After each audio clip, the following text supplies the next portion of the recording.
Hello friends, welcome back to my channel. तो आज मैं आई हूँ ओरछा घूमने और आज मैं ओरछा पूरा आपको घुमाऊंगी इस वीडियो में। तो वीडियो में लास्ट तक बने रहना और चैनल पे नए हो तो चैनल को सब्सक्राइब कर देना। वीडियो अच्छी लगे तो वीडियो को लाइक कर देना और वीडियो को लास्ट तक देखना, क्योंकि मैं इस वीडियो में पूरा ओरछा कवर करूँगी, जिसमें आपको जहांगीर महल, कल्पवृक्ष प्लस लक्ष्मी नारायण मंदिर और बेतवा नदी और उसके किनारे बसी राजाओं की छतरी को दिखाऊँगी। तो चलते हैं अंदर और अंदर चल के देखते हैं कि कैसा रहता है इसका एक्सपीरियंस। अंदर जाते ही आपको टिकट काउंटर का बोर्ड मिलेगा और टिकट काउंटर से आप अंदर जाओगे तो ये एक मजबूत सी दरवाज़ा लगा हुआ था, जिसमें लोहे की कील निकली हुई थी। और ये दरवाज़ा इसलिए इस तरह से बनाया गया था ताकि दुश्मन से रक्षा हो सके, दुश्मन इसको तोड़ ना पाए और तोड़ करके महल में ना आ पाए। सबसे पहले टिकट जो था वो भारतीय के लिए 50 रुपये का था। तो सबसे पहले मैंने टिकट लिया। इस टिकट से आप जहांगीर महल घूम सकते हो, लक्ष्मी नारायण टेम्पल देख सकते हो और बाकी कुछ जो महल है वो आप बिना टिकट के भी घूम सकते हो।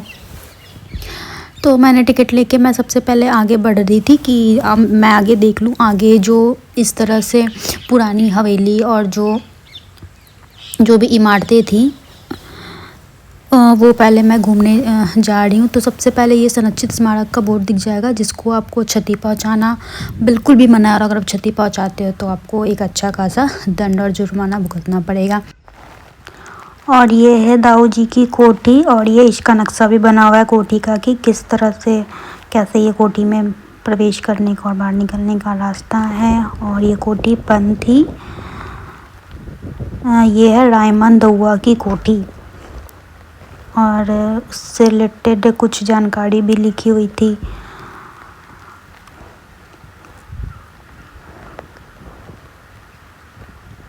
ये कोठी जो थी 2 मंजिला थी। मुझे ऊपर जाने का बड़ा मन था लेकिन कोठी बंद थी तो मैं इसमें फिर प्रवेश नहीं की।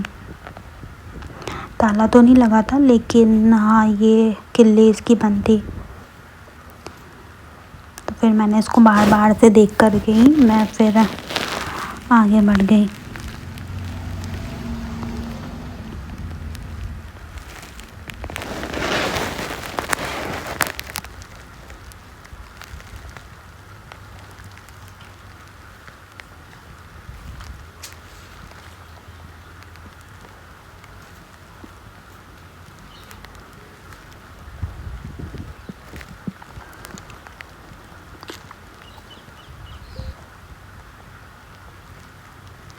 और ये दूर दूर तक कोई रास्ते में था नहीं। कुछ गाड़ियाँ चल रही थी, सब लोग गाड़ियाँ से घूम रहे थे। अगर आप चाहें तो यहाँ से गाड़ी या रिक्शा बुक कर सकते हैं पूरे दिन के लिए भी, जो आपको घुमाएगा। या फिर अगर आपके पास अपनी पर्सनल गाड़ी है तो और भी घूमना इजी रहेगा। लेकिन मैंने कोई गाड़ी बुक नहीं की थी। यहाँ से मैं पैदल ही घूम रही थी और जब मुझे ज़्यादा दूर जाना होता था तब मैं रिक्शा बुक कर रही थी, जो ईज़िली 10 या 20 रुपये में आपको फिर दूसरी जगह छोड़ देगा।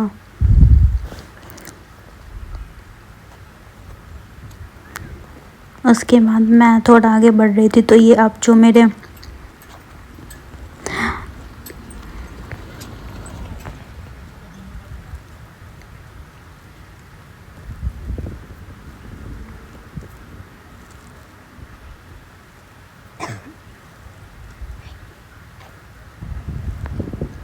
कुछ दूर और चलने के बाद फिर मुझे ये एक कोठी की रूम्स मिली थी। इसको मैंने अंदर जाके देखा क्योंकि ये बंद नहीं था, तो मैंने सोचा चलो इसको अंदर जाके एक्सप्लोर करते हैं।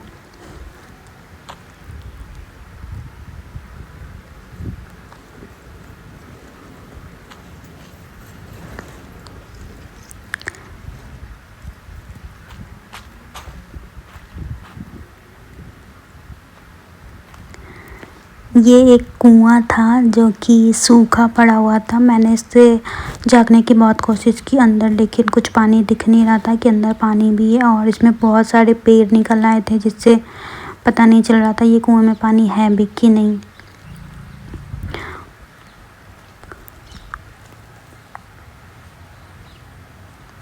फिर ये वाली गेट लॉक थी और साइड से सीढ़ियाँ बनी हुई थी, लेकिन मुझे डर लग रहा था जाने में तो मैं ऊपर नहीं गई। क्योंकि सीढ़ियाँ भी टूटी हुई थी और अजीब अजीब से पक्षी भी थे डरावने, तो इसलिए मैंने इसको बाहर बाहर से ही देखा।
तो ये हवेली घूमने के बाद अब चलते हैं आगे की ओर और देखते हैं आगे क्या मिलता है।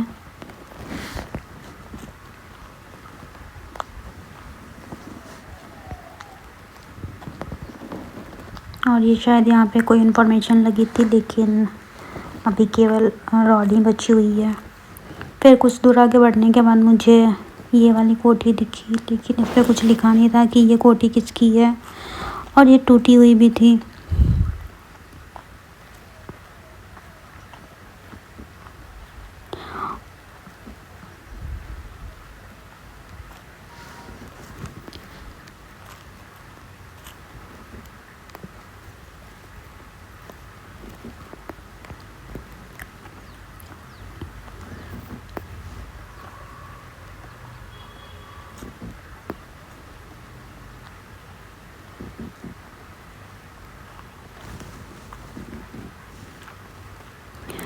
और ये लिखा है प्राचीन कोठी के अवशेष।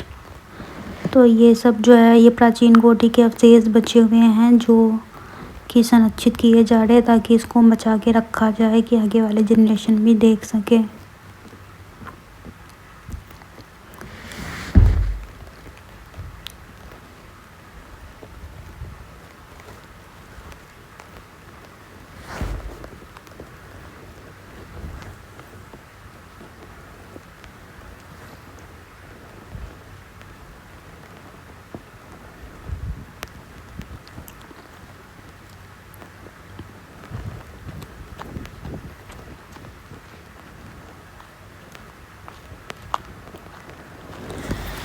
फिर मैं सोची चलो कुछ और दूर बढ़ के देखते हैं आगे क्या है।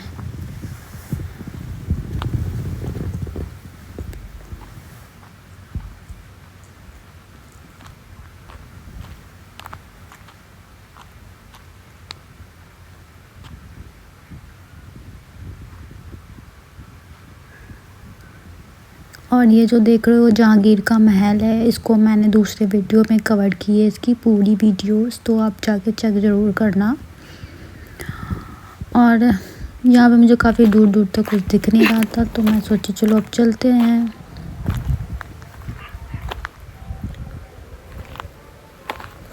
अब वापस चलते हैं यहाँ से। आगे दूर दूर तक कोई आदमी भी नहीं है।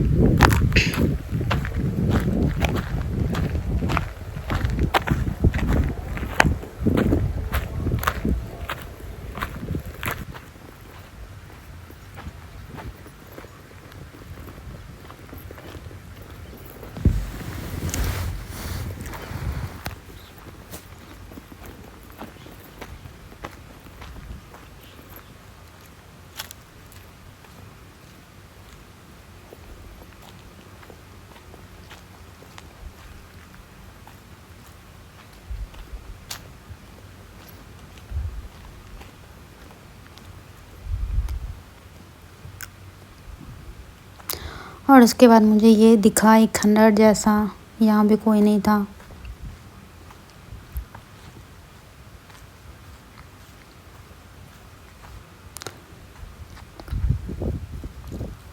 ये एक कुत्ता था जो मुझे बहुत टाइम से देखे जा रहा था और मैं उसे देखे जा रही थी।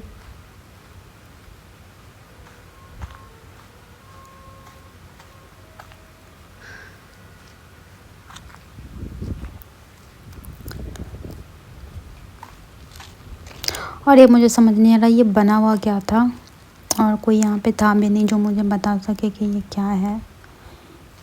ये इसी तरह से घेर घेर कर बना हुआ था।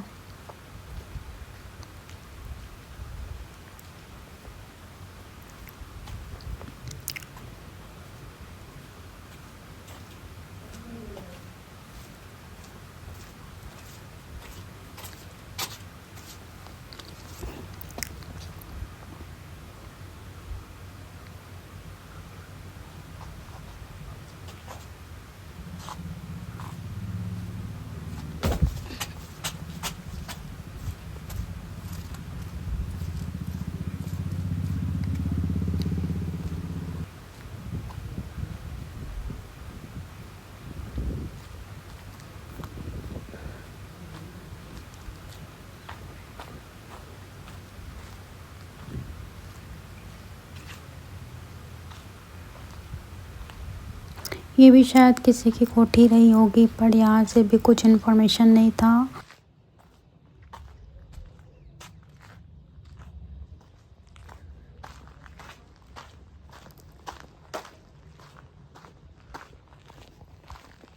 तो वापस चलते बाहर और उधर घूमते जहाँ सब लोग घूम रहे हैं, क्योंकि यहाँ काफ़ी सन्नाटा है, कोई दूर दूर तक है नहीं और ज़्यादा आगे जाना ठीक नहीं है, इसलिए मैं जा रही हूँ वापस बाहर। कुछ दूर और आगे बढ़ने के बाद मुझे दिखा एक कोठी फिर से, तो मैंने सोचा चलो इसको भी अंदर चल के इसको एक्सप्लोर करते हैं कि ये है क्या, क्योंकि इसमें बोर्ड भी लगा हुआ था। तो मैंने सोचा चलो अंदर चल के इसको पढ़ते हैं कि ये क्या है और किसकी कोठी है। इधर साइड से जाने का रास्ता बना हुआ था, तो मैं साइड से गई अंदर जाने के बाद ये साइड में संरक्षित स्मारक की वैधानिक सूचना वाला एक बोर्ड लगा हुआ था, जिसमें आपको स्मारक को नष्ट करना या फिर हानि पहुंचाना या दुरुपयोग करना बिल्कुल भी मना था और ये एक दंडनीय अपराध है। तो ये वाली सूचना लगी हुई थी और इस इमारत का नाम था हमाम खाना और ये 1605 से 1627 के समय बनाया गया था, जो कि महाराजा वीर सिंह देव ने बनाया था, ऐसा इसमें मेंशन है। और उसके बाद अंदर चलते हैं और इसमें इसी से जुड़ी जानकारी लिखी थी इस इमारत के बारे में। इसमें लेफ़्ट और राइट दोनों साइड से दरवाजे थे और एक बीच से भी रास्ता था जाने का अंदर, जो कि तहखाना जैसा लग रहा था, जैसे पुराने फिल्मों में दिखाते हैं हवेली बड़ी बड़ी उस जैसा था, जिसमें रहस्यमयी हवेलियाँ होती हैं, नीचे से कुछ रास्ता होता है। ये बिल्कुल वैसा ही लग रहा था देखने में मुझे, तो मैं अंदर नहीं गई, मैंने इसको बाहर से ही घूमा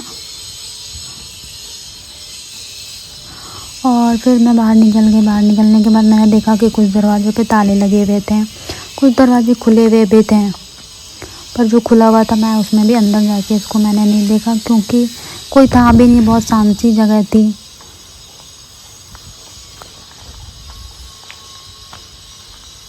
और यहाँ साइड से सीढ़ी बनी हुई थी ऊपर जाने के लिए।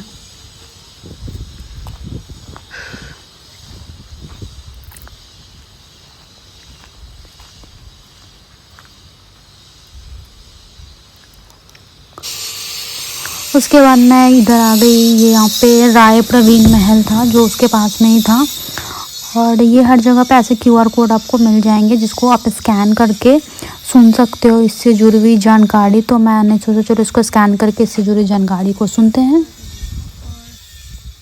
इसको करेंगे स्कैन और स्कैन करते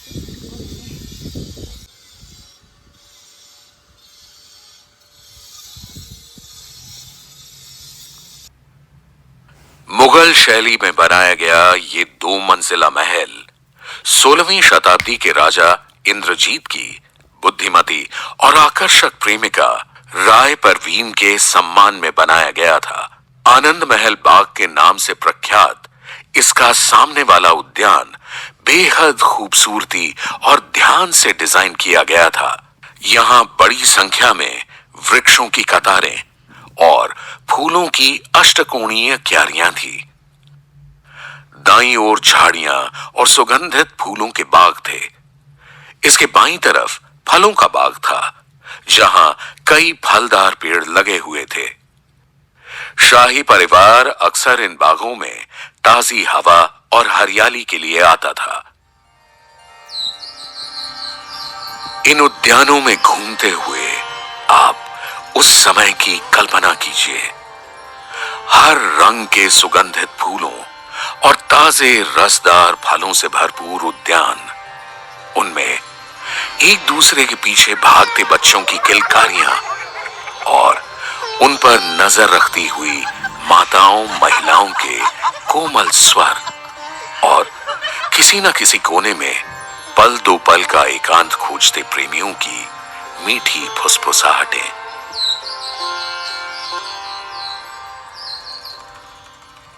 अब महल की ओर चलिए। यहां आपको हैरान करने वाला कुछ है। इस प्रवेश द्वार के नीचे दोनों तरफ कभी पानी की 2 टंकियां हुआ करती थीं। दीवार में बनी इन छोटी खिड़कियों को देखिए। इन खिड़कियों के पीछे महल के तहखाने में एक बड़ा कमरा था। टंकियों को खिड़कियों तक पानी से भरा जाता था। गर्मियों में हवा पानी को छूकर ठंडी हो जाया करती थी और खिड़कियों के माध्यम से तहखाने के इस कमरे में प्रवेश करती थी, जिससे वहां का तापमान कम हो जाता था। ये वास्तव में आश्चर्यजनक है। ये राजा और उनकी प्रेमिका के लिए एक प्राचीन परंतु बहुत प्रभावी वातानुकूलन प्रणाली थी।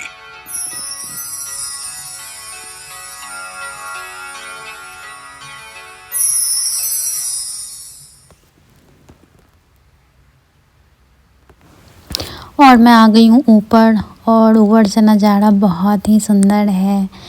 ये एक महल और उसके बाद इतना बड़ा बगीचा, इतनी शुद्ध और स्वच्छ वायु आ रही थी यहाँ पे सांस लेने के लिए।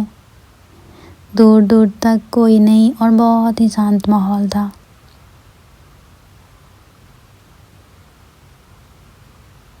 महल के दोनों साइड से सीढ़ियाँ बनी हुई थी, जिससे आप ऊपर आ सकते हो और नीचे भी जा सकते हो ऑफ कोर्स उसी सीढ़ी से।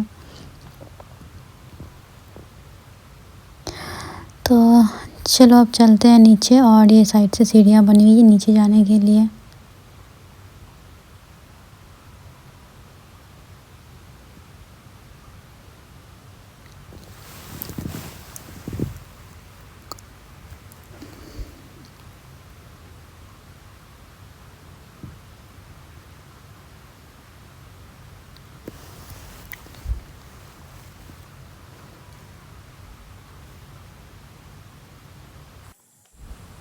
तो चलो जल्दी जल्दी और आगे जाके देखते हैं कि आगे क्या है।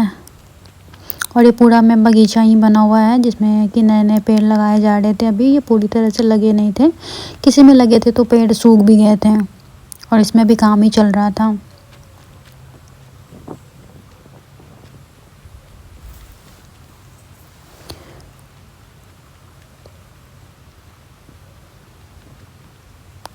आगे बढ़ने के बाद मैंने देखा कि एक साइड में जो कोठी जैसी थी, उसमें कुछ बच्चे और उसके पेरेंट्स रह रहे थे, जो शायद यहाँ पे काम कर रहे होंगे। वही यहाँ पे स्टे करते थे और खाना पीना भी वो यहीं बना रहे थे। फिर मैंने सोचा चलो अब बाहर निकलते हैं, क्योंकि मैंने इसको पूरा घूम लिया था और बाहर ये देख के कुछ काम चल रहा था।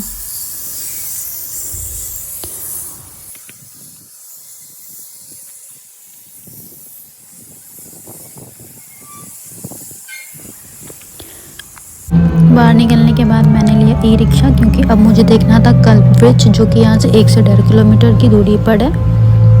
तो चलो चलते हैं कल्प ब्रिज देखने।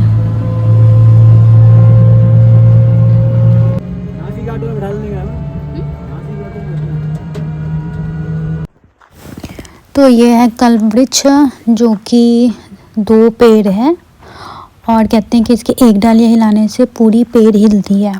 तो चलो इसको हिला के भी देखेंगे, और बोलते हैं कि यहाँ पे जो भी मन्नत आप मानो वो मन्नत पूरी होती है। और पूरे देश में इसके 6 पैर है, जिसमें से एक ये पेड़ यहाँ है। और ये सामने दिख रहा है महल।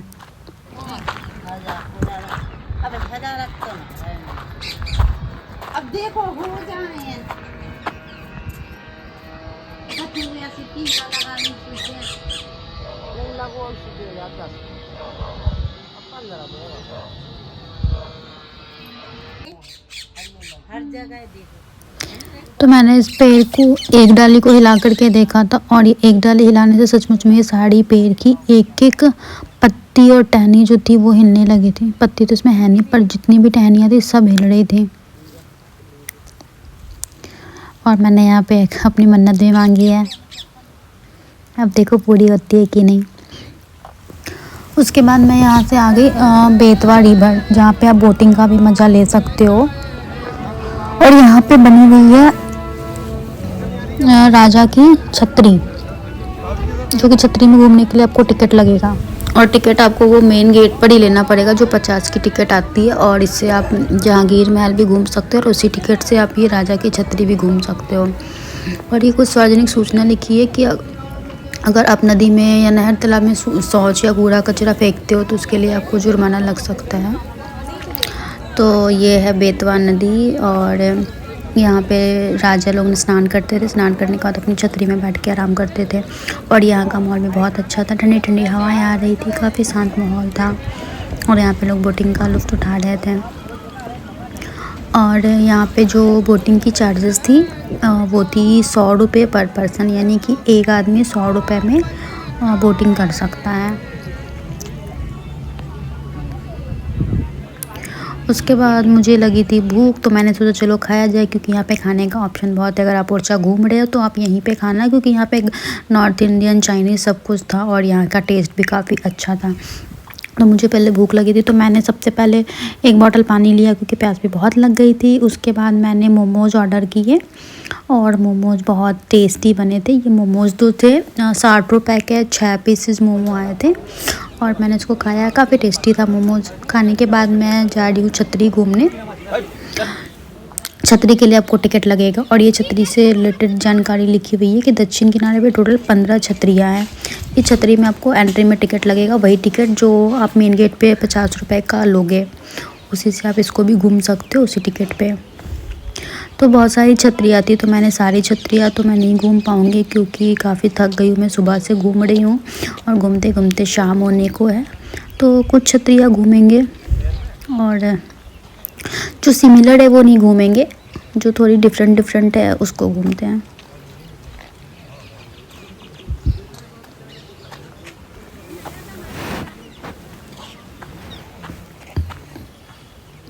तो सबसे पहले चलते हैं, ये सामने वाली छतरी देखते हैं।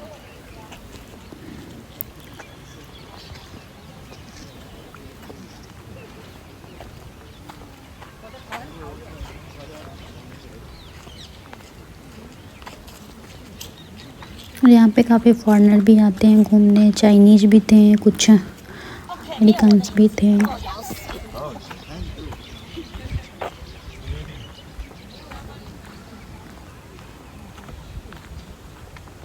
तो चलते हैं इस वाली छतरी में और देखते हैं अंदर क्या है और ये छतरी किसकी है। सारी छतरी के बाहर उससे रिलेटेड जानकारी लिखी हुई है कि ये छतरी कौन से राजा की है।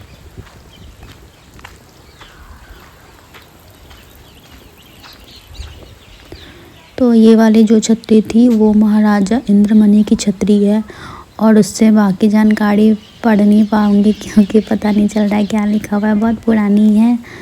तो जंग भी लग गई है और लिखा हुआ मिट भी रहा है। तो चलो इस छतरी में घूमते हैं कि इनकी छतरी कैसी है।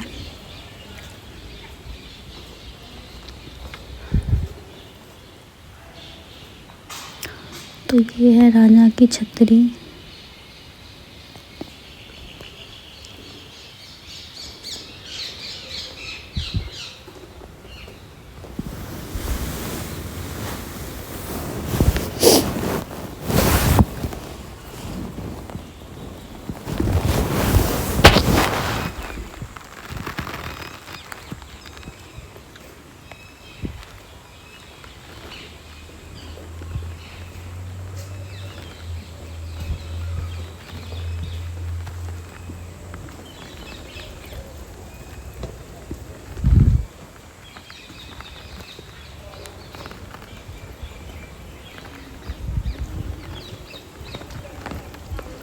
अब चलते हैं दूसरी छतरी घूमते हैं।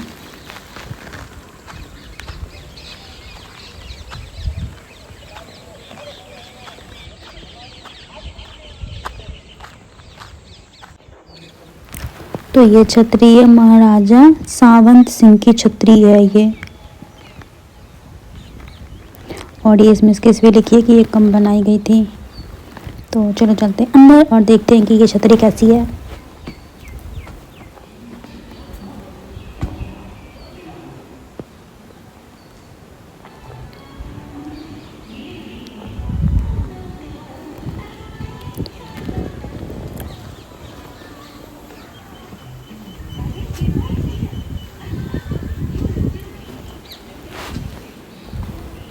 ये छतरी में ऊपर जाने के लिए रास्ता भी बना हुआ था, सीढ़ियाँ थी, लेकिन सीढ़ी काफ़ी ऊंची ऊंची बनी हुई थी।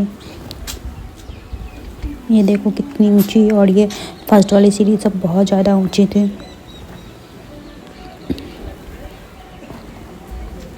चलो चलते हैं और देखते हैं।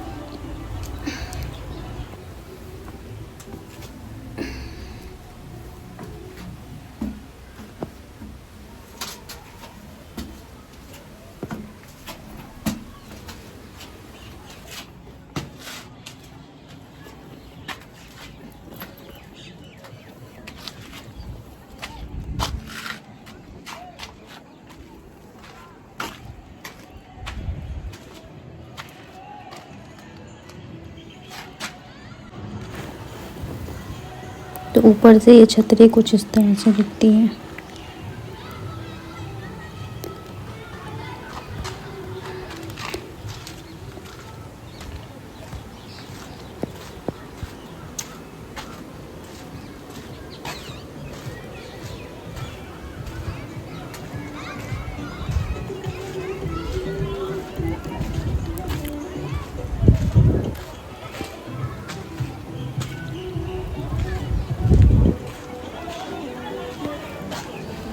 और ये सीढ़ी है, ये दूसरी सीढ़ी है जिससे मैं आई हूँ, वो सीढ़ी नहीं है। ये वाली सीढ़ी से रास्ता जो है बंद है।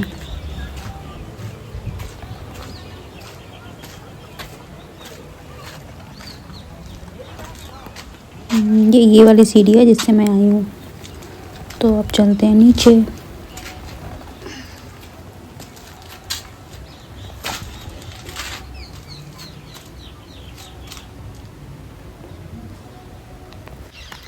तो अब काफ़ी थक गई हूँ मैं 2 छतरी घूम करके, क्योंकि पूरी 15 छतरियाँ नहीं घूम पाऊँगी, जो कि पॉसिबल नहीं है। मैं सुबह से घूम रही हूँ। तो अब चलते हैं बाहर।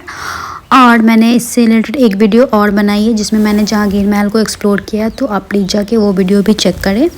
और वीडियो को पूरा देखने के लिए थैंक यू। वीडियो पसंद आई हो तो वीडियो को लाइक कर दे। तब तक के लिए टाटा।